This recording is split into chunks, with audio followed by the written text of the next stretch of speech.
These days, many people are wondering about both the potential and possible threats of AI, including our first guest tonight, Congressmember Ted Lieu. The Democrat shared the following in the New York Times, and I quote, "Imagine a world where autonomous weapons roam the streets. Decisions about your life are made by AI systems that perpetuate societal biases, and hackers use AI to launch devastating cyber attacks. This dystopian future may sound like science fiction, but the truth is that without proper regulations for the development and deployment of artificial intelligence, it could become a reality." Except, guess what? Ted Lieu didn't actually write those words. He told ChatGPT to compose a few lines about why artificial intelligence should be regulated.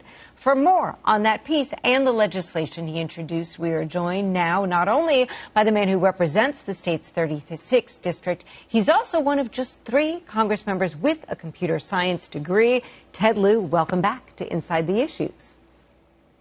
Thank you, Alex. I want to start off by talking about the good stuff, the glass half full stuff. You know, AI can be a personal assistant, maybe a tutor for your kids, this great party trick where you can write a sonnet about you and your buddies. What do you see as the biggest potential? Like, best case scenario, what might AI mean for our society? Thank you, Alex, for that question. I liken AI right now to the steam engine, which was quite disruptive when it was introduced into society. But in a few years, it's going to be a warp drive with a personality, and we're not prepared for that. You had asked what are some potential benefits. We've already seen it with AI. It's allowed us to navigate to any place we want to with the GPS on our phones. It has amazing capabilities to replicate human tasks and make some human tasks easier and more efficient.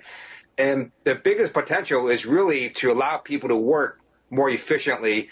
And we're going to be able to essentially use AI and do what we need to do in a 4-day work week that we do now in a 5-day work week. So something to consider. Do we want to go towards a society where we have more leisure time and less work? That's one of the potentials of AI.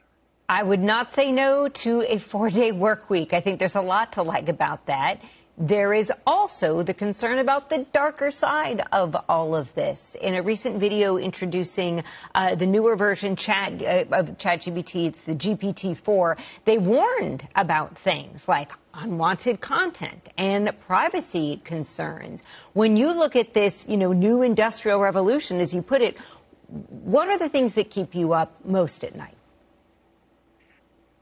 When your phone malfunctions, it's not going 65 miles per hour. But if the AI in a car malfunctions, that could kill you. And we saw a Tesla malfunction last November when it was in automated driving mode. It suddenly stopped in a tunnel in San Francisco, causing a multi-vehicle accident, injuring 9 people. AI can also kill us in sort of their doomsday Terminator 2001 Space Odyssey scenario that you put out. Right now, there are automated weapons in our Department of Defense that can launch automatically. I'm working on legislation right now that basically says no matter how good AI gets, we're not going to allow it to launch a nuclear weapon by itself. There always has to be a human in the loop. So those are some of the regulations, I think, and laws that we need to put on AI to make sure that we remain a human society. And we should point out that not only did you write this really thoughtful New York Times editorial piece with the help of AI, you actually also wrote some legislation about AI using ChatGPT or AI. So tell us about what that calls for, this idea of how do we approach this sort of technology in this relatively nascent stage? I encourage everyone to try out ChatGPT. It's free. It's on the internet. And if you use it, within a few minutes, you're going to viscerally understand where AI can go and how amazing it is. It's already creating a lot of potential to basically take tasks that human beings do now and make them much simpler, much faster. So, for example, an architect could say, hey, draw me blueprints for a house of a certain size with 3 bedrooms and, 4 bathrooms. And then out pops a blueprint. Now, you're going to still need architects? Well, sure, to make sure that, these blueprints aren't crazy, but you're going to need less of them, and each one can do more using artificial intelligence. It also is going to be able to allow people to design and compose all sorts of new essays, all sorts of art, all sorts of videos and websites. It is quite amazing. And ChatGPT can create simple video games in basically less than 60 seconds. Yeah. But you're also calling for regulation. I mean, there's all this promise, but it seems like you're saying here, hey, let's make sure we got our hands on this and a good handle on this before it gets too carried away or goes in a bad direction. So what as a legislator are you hoping to accomplish here when it comes to the regulation of AI?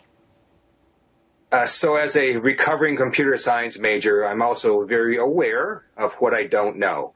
So I'm working on legislation right now that would create a bipartisan commission to make recommendations to Congress as what types of AI we should regulate and how we should go about doing that.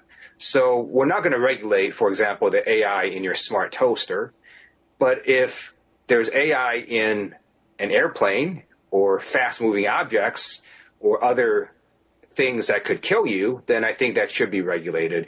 AI can also spread disinformation very quickly. It can be used to do cyber attacks. So there's a lot of nefarious things that AI can also be used for, and that's why I think we need regulations. Yeah.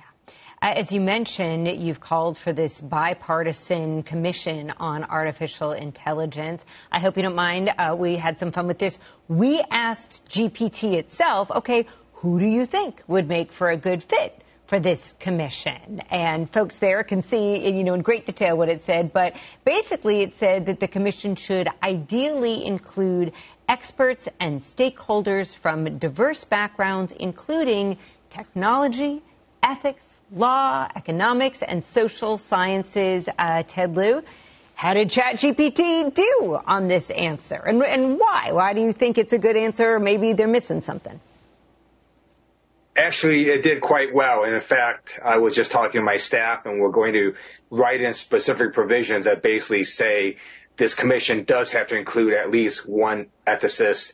It's got to include at least one person who understands the private sector and one who understands the public sector and one person in this field and that field. So ChatGPT basically tracks with what we're thinking the commission is going to look like.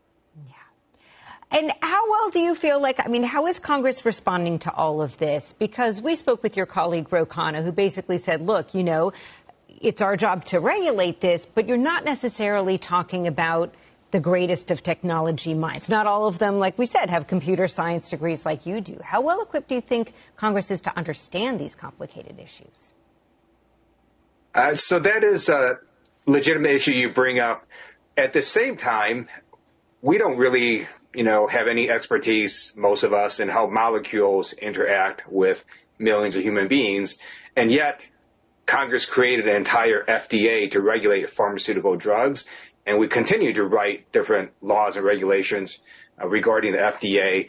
So you don't have to be an expert in every field to be able to legislate in that field. And we're just trying to educate members of Congress about AI. So look, you don't have to know how these algorithms work, but you do need to know what they could do. And so that's what we're trying to explain to people, the power of AI, both in terms of harms as well as the benefits to society.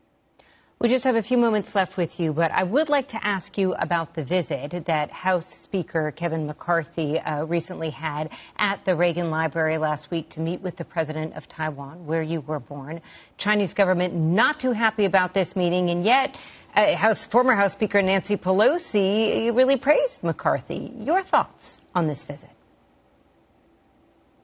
The Speaker of the House of Representatives should be able to meet with whoever he or she wants to meet with, and the President of Taiwan should be able to meet with whoever he or she wants to meet with.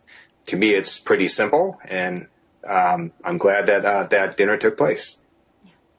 Congressman Ted Lieu, we appreciate your time this evening. Thank you so much for being with us. Thank you, Alex.